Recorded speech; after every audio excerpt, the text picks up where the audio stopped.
A lot of you may not know Design Observer or read it religiously, so I'm going to give a little bit of history about how we came about and who we are and what we do before I kind of get into the meat of the conversation. In 2003, Michael Beirut, Bill Drentel, Jessica Helfand, and Rick Pointer launched a blog at designobserver.com. They were interested in creating a space for independent, provocative, and serious conversation about design and the larger world, and to bring that conversation to an audience that reached beyond the design community. That conversation, led by 4 prominent graphic designers, was open to everybody. Experienced professionals, curious students, sophisticated readers everywhere. We had a rich comments section that, no doubt, was visited by the worst tendencies of the commenting world, but was also a legitimate and rich conversation in itself. Design Observer quickly earned and has sustained a reputation as the leading online magazine covering design. Its writers include Jessica and Michael, the prolific Stephen Heller, Adrienne Shaughnessy, Eric Spiekerman, Rob Walker, who many of you probably know from his work for Slate and Medium, writes for us from Savannah, Paola Antonelli, the poet Megan O'Rourke, the sound architect Nick Sowers, and the filmmaker Errol Morris have all written for Design Observer. Despite or as a direct result of the success of this inclusionary approach, over the course of a decade, Design Observer expanded its original brief to explore broader topics, ranging from citizen journalism to global healthcare, which was of special interest to our late founder, Bill Drentel. A grant in 2009 from the Rockefeller Foundation allowed us to spend 2 years covering social impact and the design industry. More recently, very recently, I've only been with Design Observer for about 9 months. We entered a 2-year publishing initiative with the online platform Blurb, which some of you probably know about and may even use. We have launched a publishing imprint called Observer Editions, which will collect essays from the website and also generate new content. We have established an online platform for international BFA and MFA students called the Thesis Book Project. And we hosted our inaugural conference last February on design and sound. This is an endeavor we hope will become an annual event. To a certain extent, Design Observer's initial mission has been completely fulfilled. We've broadened the discussion. And to go by social media numbers, if people care, that audience has been widely reached. We have 800,000 Twitter followers, over 500,000 Facebook followers, and 1 million subscribers to our podcast on SoundCloud. We've been nominated numerous times for Webby Awards, and with a core staff of 5 people, only 4 of us are part-time, only 1 full-time person. I think it's fair to say we've accomplished a great deal and continue to do so. Yet, unlike the cultural climate that characterized Design Observer in the early years, design coverage is now everywhere. Conversation about design has emerged from its insular bubble to become a central concern in how we talk about culture, education, technology, business, let alone the lifestyle, shelter, and food coverage that it's always lived at the margins of. Increasingly, 24-hour design news cycle can be full of highly visual pieces that are free of commentary and ideas.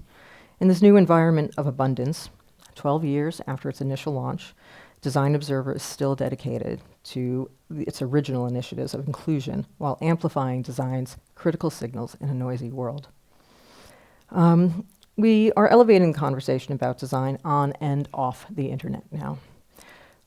From traditional publishing ventures like the books I just mentioned, and also a magazine that we'll be launching this summer, to alternative media projects like our podcast that we already do, we'll be doing more, and videos. And to face-to-face encounters like seminars, our conference, and salons, like the ones we will be doing at the AIGA National Conference this fall. We're not afraid to ask tough questions. Why would you only like an announcement of a friend or family member's death on Facebook? Nor do we shy away from difficult topics, like, is Lululemon inherently anti-feminist? And why do smart cities reject the homeless? We're eager to debate and disagree, and to be disagreed with. And we think there's a role for humor, inquiry, scrutiny, for art, commerce, politics, and film. As design becomes not only a common cultural currency, but a truly international language, we're committed to extending our reach even more broadly than we already have. while sticking to our core competencies as editors, educators, and practitioners, and most importantly, as global ambassadors for design.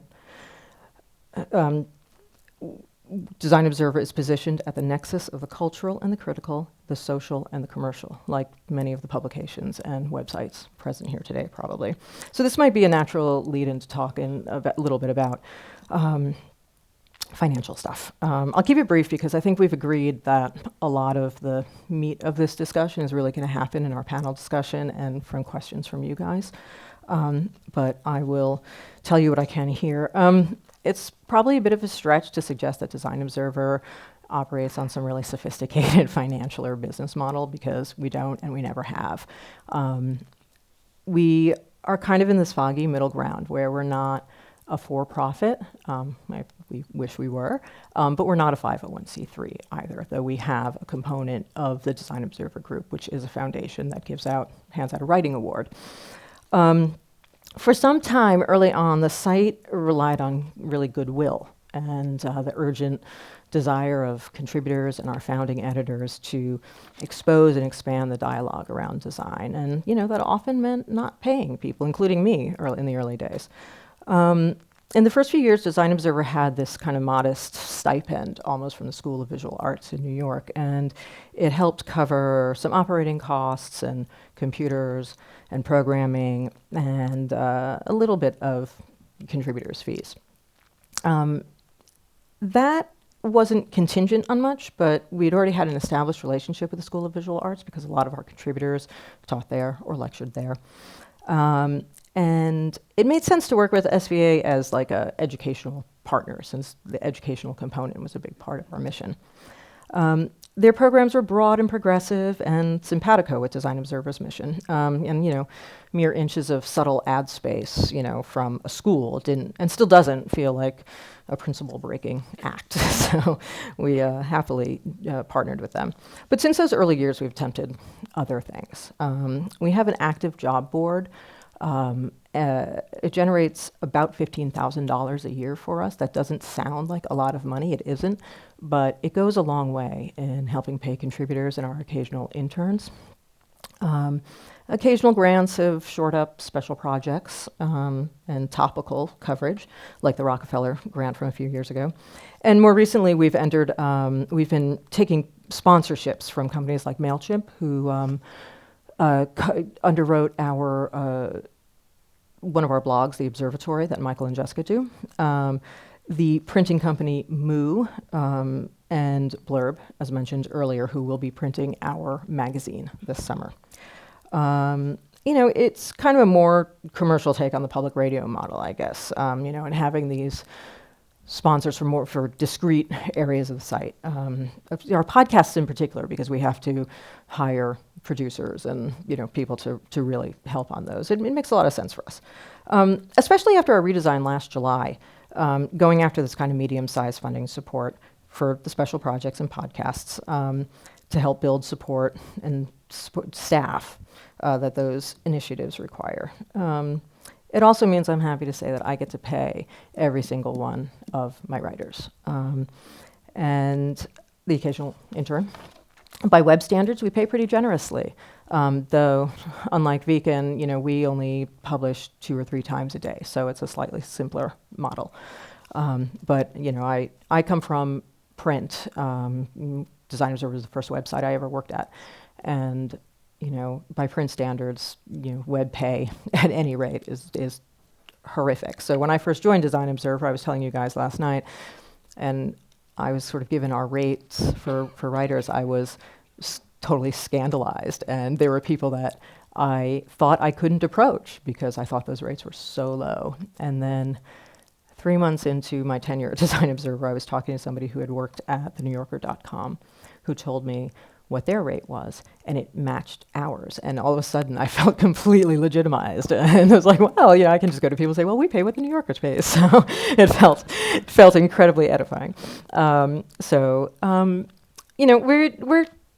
currently testing the waters about new funding possibilities. The most important thing for us is to look for ways of combining our principled approach with models that complement our mission. or its earlier paid subscription suggest, really resonates with me because it's something that's come up a lot at Design Observer. And we want to believe in it, but Design Observer is 12 years old, and walking back something that's been free for 12 years and that has an incredibly deep archive that people use. We get emails from, instructors and professors who, are making course packets out of our archive, which is fantastic. And that's probably something we should be helping them do and, charging for. But, it's, like Orit, I'm not envious of the first person who's going to do that because it's going to be complicated. Some conversations that we have internally involve not just embracing new topics and opinions and the revenue-generating possibilities that those things might imply, but methods of distribution as well.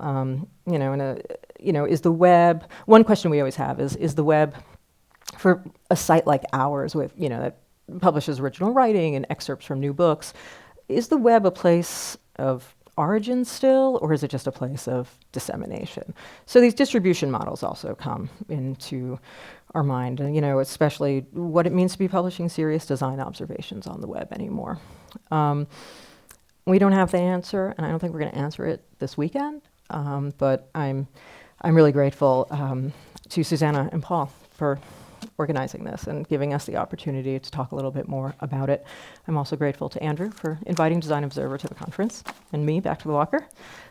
Thanks, and I hope we have an active conversation about this in the panel and the question and answers. Thank you.